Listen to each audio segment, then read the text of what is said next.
A friend asked me something over dinner last month that I haven't been able to put down since.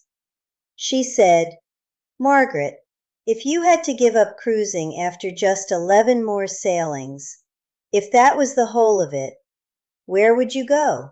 And I opened my mouth to answer and found I couldn't. Not quickly, because it's a different question than where's nice. It's a question about what you'd actually regret not seeing.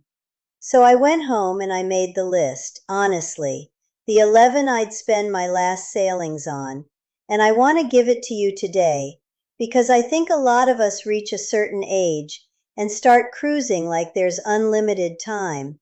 And the truth is, the trips get more precious, not less.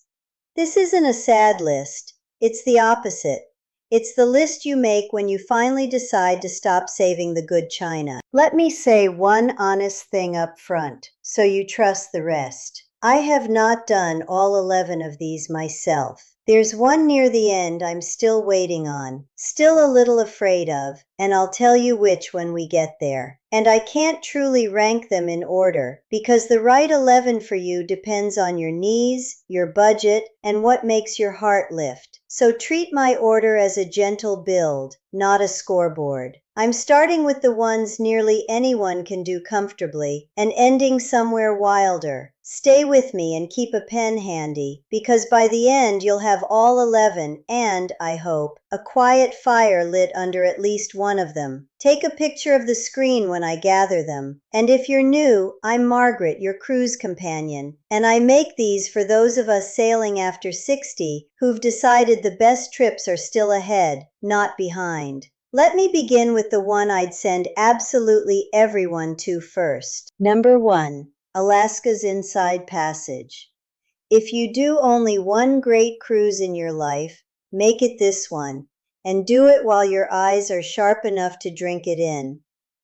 The ship threads between forested mountains and glaciers that calve into the sea with a crack like thunder, and you watch it from a deck chair with a blanket and a hot drink. No exertion required. It's the rare bucket list wonder that asks nothing of your body, which is exactly why I put it first.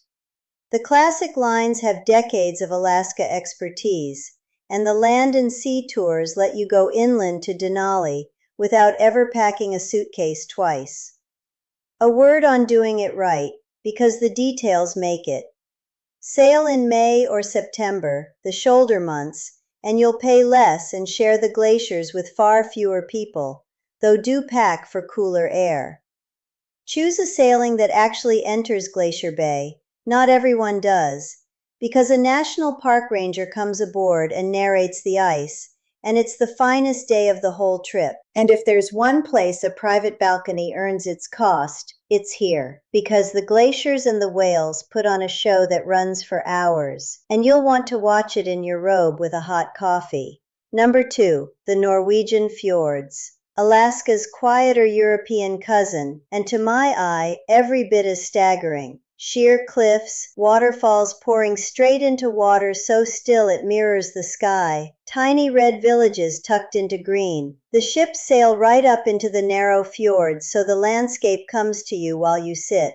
It's serene in a way that stays with you, and for a senior who wants awe without altitude or effort, it's perfect. The fjords are at their greenest and the days impossibly long in June and July, when the sun barely sets and you can watch the cliffs slide past at 10 at night. Look for a sailing that reaches Geiranger Fjord, the most dramatic of them all, and you'll understand why people travel across the world simply to sit still on a deck and stare. Number 3. The Mediterranean, and specifically the Greek Isles. This is the one for the soul that loves history and warmth and long lunches. Santorini's white villages spilling down the cliffs, the ruins of the ancient world, water an impossible blue, and a new storied port every morning. I'll be honest that summer here is hot and the crowds are real. So for our generation, I'd sail the shoulder weeks, May or late September, when it's gentler on the body and the ports aren't a crush. Do it that way, and it's pure joy. And one gentle tip for the Greek Isles in particular, learned the hard way by many of us. In Santorini, the ship tenders you to the foot of a cliff, and the old way up is either a long queue for a little cable car, a climb up 600 switchback steps, or a ride on a donkey, none of them ideal for our knees. Book the cable car early, or choose a ship excursion that arranges the climb for you, and you'll spend your energy on the blue-domed village at the top instead of on the exhausting business of getting there. Number 4, and this one I feel strongly about, a true transatlantic crossing on Cunard's Queen Mary 2. Not a cruise, a crossing. The real ocean liner passage from New York to England. 7 nights across open water, the way people traveled before airplanes. You dress for dinner, you dance, you read in a proper library, you watch nothing but sea and sky for days, and feel your whole nervous system slow down. For those of us who've grown to hate flying, it's also the most civilized way left to reach Europe. I think everyone should feel a real crossing once. It's a piece of a vanishing world. And a practical grace note, because it's a crossing rather than a loop, you can sail over to Europe on the Queen Mary and simply fly home, turning the voyage into half of a longer European trip. Those 7 days at sea also let your body find the new time zone slowly, so you step off in England rested instead of jet-lagged, which after a certain age is a real gift in itself. Number 5, the Panama Canal, a full transit end to end. I'll tell you plainly, this is the one people underestimate and come home evangelizing about. You spend a day being lifted and lowered through the locks by a feat of engineering a century old, the ship squeezing through with feet to spare, and the sea days on either side are gentle and warm. It's history and marvel and relaxation braided together, and it photographs like nothing else. Book the full transit, ocean to ocean, not the partial one that turns around. Let me tell you why that matters so much. The original locks are narrow, and watching your ship ease into a chamber with mere feet to spare on either side, lifted by nothing but water, is the marvel people never forget. A partial transit only dips you into the first lock and then backs out to sea, so you miss the ocean-to-ocean passage that is the entire point. Spend the extra day and go all the way through, and plan to roam the open decks as you pass, because the best views shift from one side of the ship to the other through the day, and you'll want to follow them. Number 6, Northern Europe and the Baltic capitals. One sailing and you wake up in a different grand old city every morning. Copenhagen, Stockholm, Tallinn's fairy tale old town, the whole necklace of them. For the traveler who wants to see a lot of Europe without living out of hotels and dragging bags through train stations, it's the single most efficient, wonderful trip there is. The ship is your hotel, and it moves while you sleep. These sailings do involve a lot of walking in grand old cities, so pace yourself. Take the hop-on, hop-off bus in each port, rather than trying to march it all on foot, and never feel you must leave the ship at every single stop. One relaxed city a day, truly savored, beats 3 seen through a fog of exhaustion. Number 7, a river cruise through the heart of Europe, the Rhine or the Danube, and if you can, do it at Christmas market time. Now, I've told you elsewhere that river cruising is a splurge, not a bargain, and that's true. But this is the list of trips worth doing, and gliding past castles into medieval towns lit up for Christmas, the smell of mulled wine and roasting chestnuts in the square is one of the most magical things I know of. The ships are small and easy on the body. You dock right in the center of each town, and everything's included, so you just step off and wander. Save for it. It's worth it. A couple of honest practicalities so it stays magical and never becomes a struggle.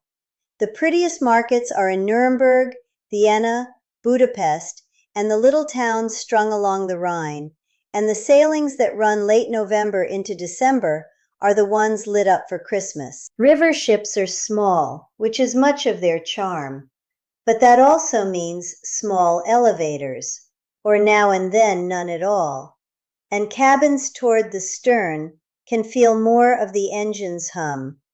So book a midship cabin on a middle deck and ask about the elevator when you book, if stairs are a worry for you. Number 8. And now we start reaching a little further.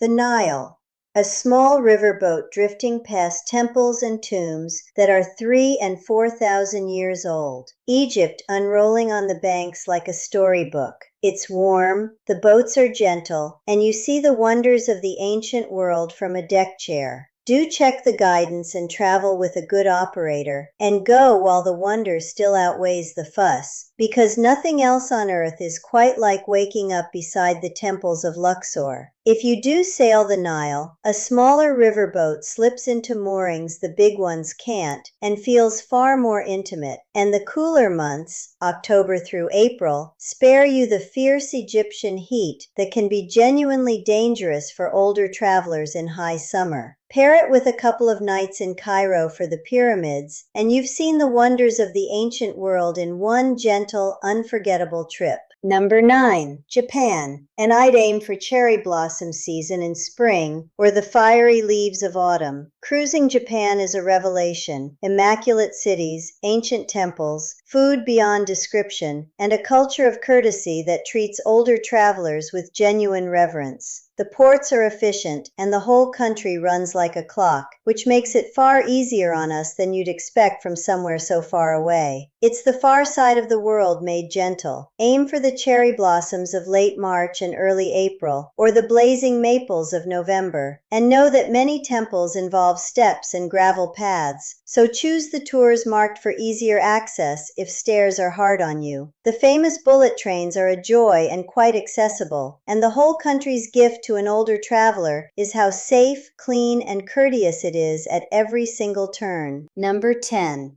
And here's where I have to be honest about the trade, the Galápagos. This is a small ship expedition among tortoises and blue-footed birds that let you walk right up to them, one of the last truly wild places, and it will change how you see the natural world. But I owe you the truth. It involves small boats called pandas that ferry you to shore, some wet landings stepping into surf, and more physical agility than a big ship cruise. If your balance is sound, do it and don't wait. If it isn't, there's no shame in choosing a gentler wonder, and I'd never push you onto something that isn't safe for the body you have. If you do go and your balance is sound, one tip. Choose a larger expedition ship over the very smallest boats. It rolls less in the swell, it carries a doctor, and it still ferries you ashore to walk among the creatures. A gentler and safer way to reach a genuinely wild place. And number 11, the one I've been holding back, the one I'm still waiting on myself. Antarctica. The white continent, the ice, the penguins, the profound silence of a place almost no human ever touches. It's the grandest finale I can imagine, and I'll admit to you plainly that I've not yet been. Partly the cost, partly the crossing of the rough Drake Passage that gives me pause at my age. So let me be honest rather than tidy. If Antarctica frightens your body the way it slightly frightens mine, there's a gentler grand finale I'd send you to with a full heart instead. The South Pacific, Tahiti and its islands, water like warm glass, a soft and dreamlike end to a life of cruising. One of those two should be your 11th, the wild dream or the gentle one, and only you know which fits the person you are now. And let me give you the one that very nearly became my number 12, because for a great many of us, it may quietly be the wisest grand trip of them all. Canada and New England in the autumn. You sail from Boston or New York up to Quebec City as the maple forests turn to fire, the most spectacular fall color on earth seen from the water, and it asks almost nothing of your body. No jet lag,